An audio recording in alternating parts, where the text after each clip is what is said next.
Over the past 2 decades, online Chinese literature has flourished thanks to an ever-increasing access to the internet and people's longing for fast food-style entertainment and cultural services. At present, nearly 500 million Chinese, mostly young people, are regular readers of this distinct genre of literature, which includes fantasy novels, sci-fi history, and other kinds of writings. They are served by around 23 million online authors who, unlike traditional writers, can instantly publish their works on the internet and oftentimes take up writing simply as a part-time job or a hobby. But a few of them have indeed made a name and fortune through their writings, which have proved their value both on the market and among the literary establishment. Chen Zhenghua, who began writing online literature in 2005, is such an example. My first online novel had a very good popularity rating. I succeeded and I was young. I earned a royalty of 10,000 yuan for just the first month I published it online. That was a huge amount in 2006, when I was just a university sophomore. Having succeeded with domestic readers, Chen intends to bring his novels to the global market, and he is confident that international readers will be drawn by the distinctive nature of Chinese online literature. The appeal of Chinese online literature lies not only in the stories it contains, but more importantly lies in the fresh new world conceived by the authors. Traditional Chinese culture forms an important part of this new world, which I think international readers will be interested in delving into. But what works have this unconventional Chinese writer composed? What is the new world that online Chinese literature has created? Join this edition of Footprints to find out.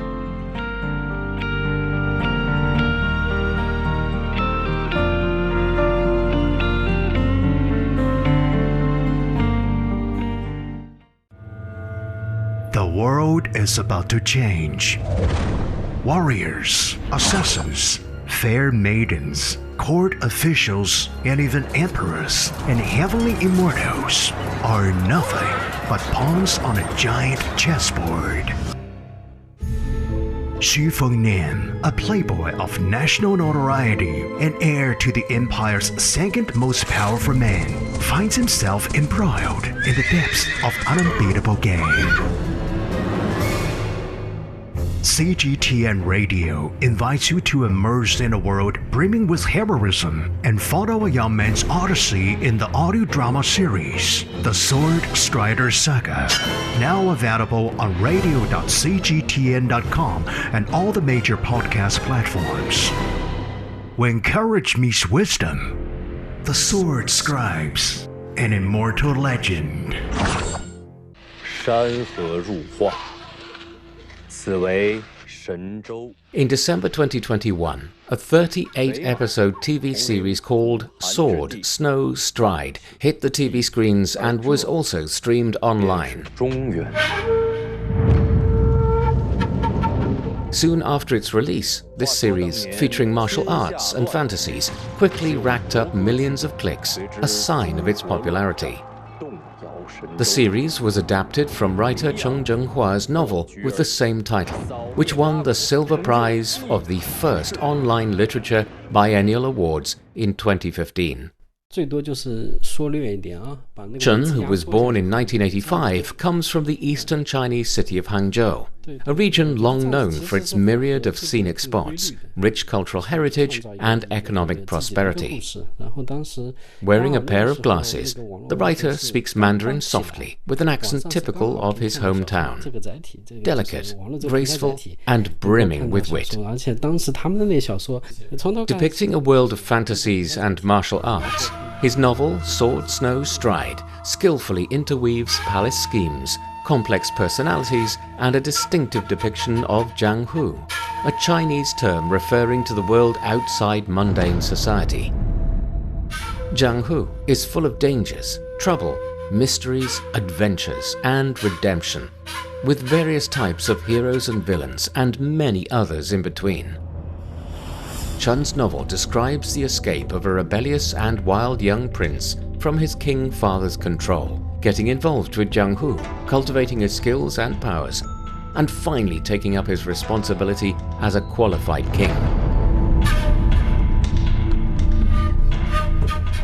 It took just 4 years for Chen to finish this long story, which amounts to 4.6 million words. Such an unusual length within a short writing time distinguishes Chen's work from traditional Chinese novels. In fact, Chen and his novel is part of a flourishing cultural and entertainment development based on the internet, which has become known as online literature in China. According to Chen, online literature, with novels as its typical form, is very different from traditional writings. For a traditional Chinese novel, a work as long as 300,000 words is considered lengthy and may take a decade or even decades for its writer to finish. In contrast, 300,000 words may only amount to a prelude of an online novel. As a result, Chen says writing online novels is not only demanding on the writer's mind, but also on their stamina. More importantly, online literature is interactive and is subject to instant comments from readers. For a traditional writer, he or she could only publish their works after they were finished. But online writers publish during the process of writing. They publish the moment they finish a chapter, a section, a paragraph, or even a sentence. Then, online writers like Chen will have to face immediate and unpredictable response from the readers, and this may derail or alter the writing.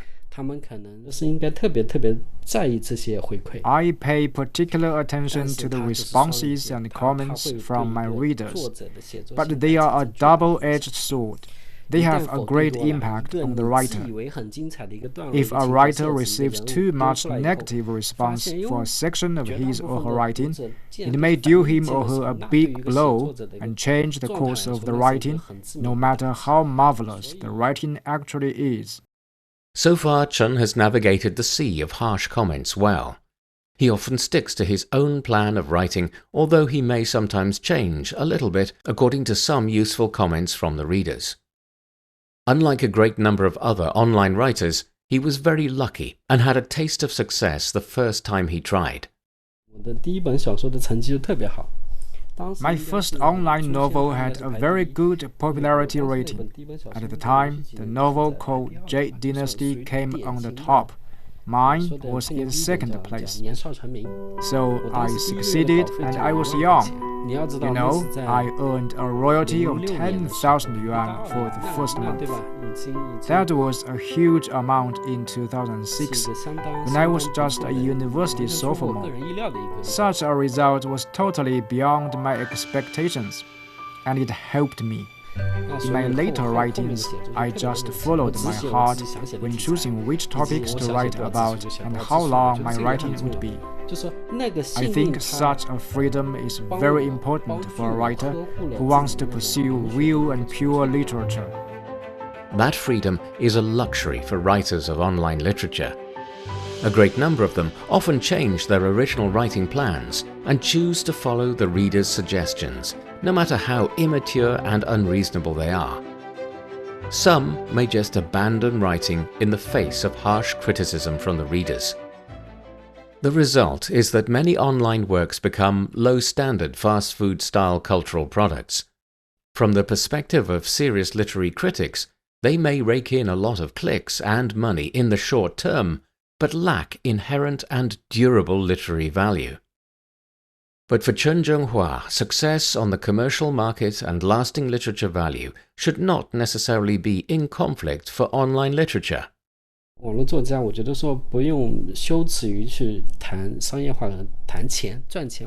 of online literature should not be ashamed of talking about earning money. I think it's reasonable for us to prove some of the value of our writings through the amount of money we make. Of course, for me, my ultimate goal is to create and prove that my writings are of real and pure literary value. But this goal should and can exist side by side with making money. By seeking success both on the market and in the Writers' Hall of Fame, Chen is ambitious as he tries to be an exception in the world of online literature. I am different from many of my fellow writers of online literature. Since the first day I wrote online novels, I have treated it as a course, a lifelong course for me. It's not an occupation. Writing online literature is what I choose to do for my whole life.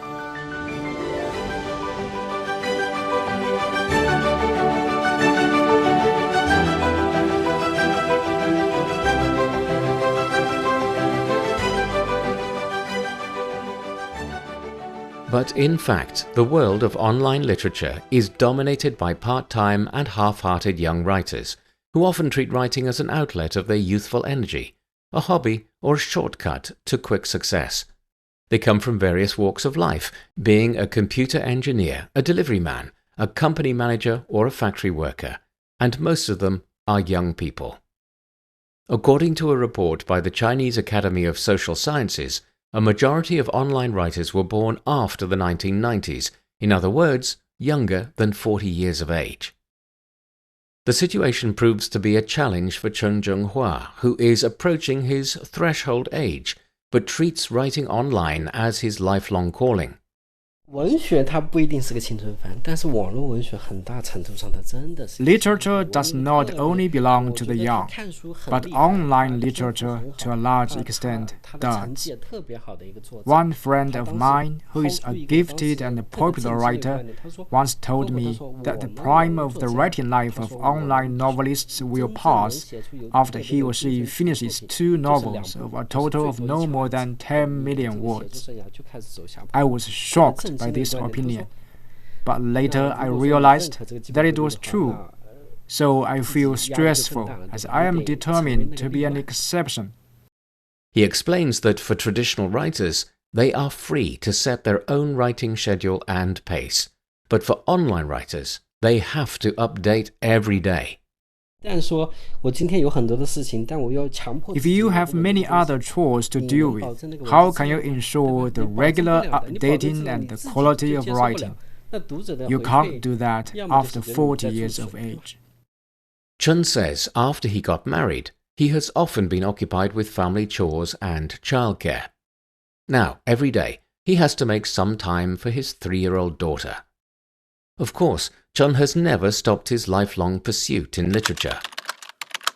Every day, he devotes at least 4 hours to writing. To broaden his own horizons and get inspirations, he reads news and current affairs online and various types of books for more than 3 hours a day.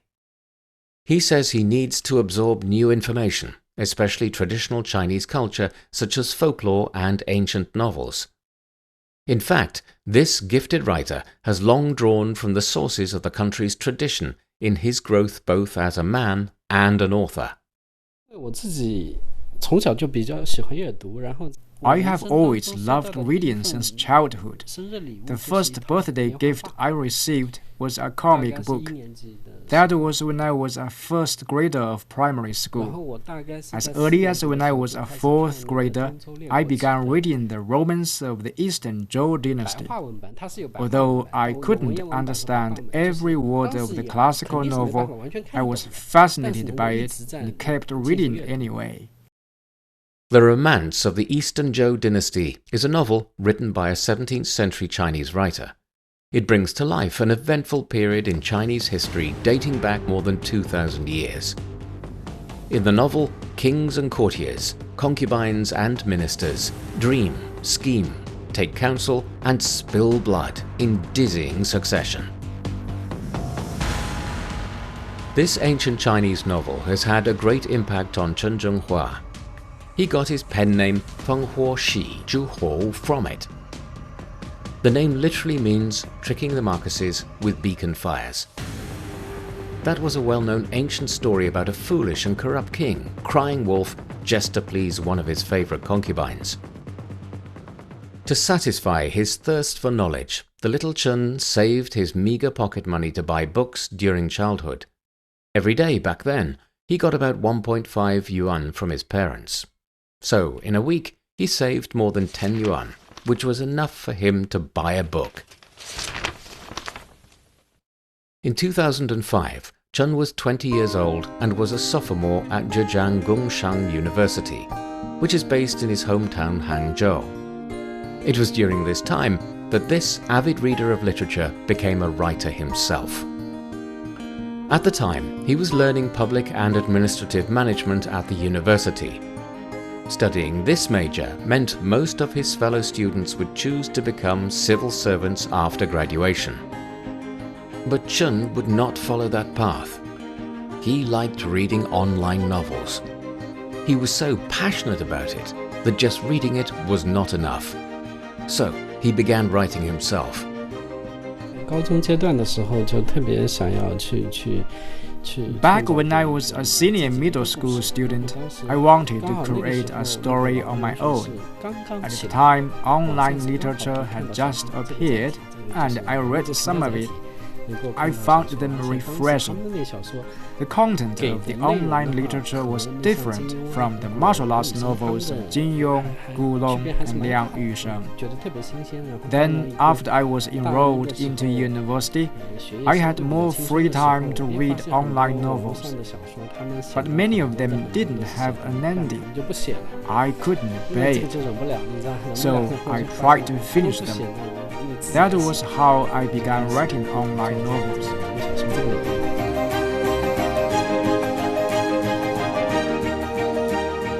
Now, almost 20 years after he set out to write his first chapter, Chen has created 8 popular novels, amounting to a total of more than 13 million words. In fact, Chen and his writings are part of a boom in Chinese online literature that emerged about 2 decades ago. Focusing mostly on romance, fantasy, time travel and history, the sector saw a massive increase of writers and readers joining in over the past decade. According to a report by the Chinese Academy of Social Sciences, in 2012, the number of online authors was around 4 million, but it has surged by almost 6 times by the end of 2022. This remarkable increase was accompanied by a jump in the number of online literary works, rising by more than 4 times to over 34 million over the past decade. During the same period, the number of readers has more than doubled, soaring from 230 million to more than 490 million. In other words, about 1 in 3 Chinese are a consumer of this genre of literature, making it a lucrative market for publishers and authors alike. Currently, the market value of online literature in China is estimated to be around 40 billion yuan, or about $6 billion.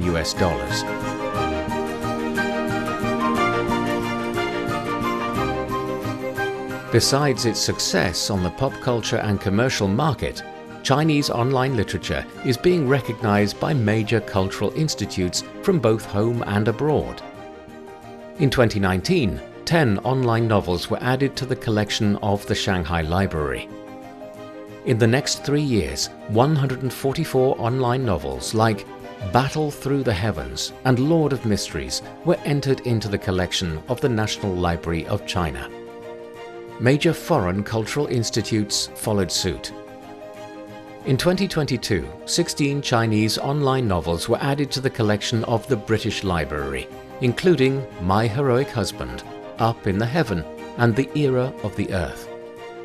Covering themes of science fiction, fantasy, history, and reality, these works are considered the classics of Chinese online literature from the past 20 years.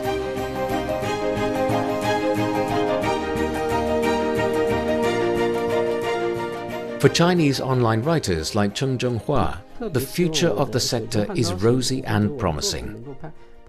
He looks forward to a boom in the global market demand for Chinese online literature and its related cultural products, such as films and TV series, as more international readers choose to read Chinese novels.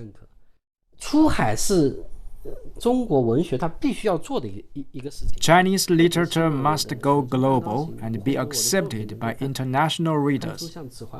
I really hope my novel Sword Snow Stride can be adapted to be a film equal to the standard of The Lord of the Rings. I want my novel to be accepted not only by domestic readers, but also foreign ones. Chen's confidence hasn't come out of the blue. Currently, there are over 150 million readers of Chinese online literature outside of China. In 2022 alone, the overseas market revenue of the sector surpassed 3 billion yuan, or more than $400 million. All these represent a significant opportunity for Chinese authors and publishers to expand their reach beyond domestic audiences. At present, more than 9,600 translated editions of Chinese online novels were available for overseas readers. In the case of Chen Zhenghua, an English audiobook of his Sword Snow Stride became available for international readers starting from December 2023. And presiding over thousands of households. As the Lord of Northern Liang, Xu Xiao ruled over the 3 northwestern provinces and was the sole monarch in the kingdom who came from a different lineage. Expecting a wider reader's base, Chen says he will try to create more works steeped in traditional Chinese culture to serve readers from both home and abroad. The appeal of Chinese online literature lies not only in the stories it contains, but more importantly lies in the fresh new world conceived by the authors. Traditional Chinese culture forms an important part of this new world, which I think international readers will be interested in delving into. 那如果说你认可这个基本规律的话，那自己压力就更大了，对吧？你得成为那个例外，你分科必须要成为那个例外。 With that, we conclude this edition of Footprints. Thanks for listening. I'm Bob Jones. If you're interested in hearing more about the lives of ordinary but incredible people in China, follow us on your favorite podcast platforms. Just key in Footprints and you can find more stories anytime, anywhere. We'll see you next time. Bye for now.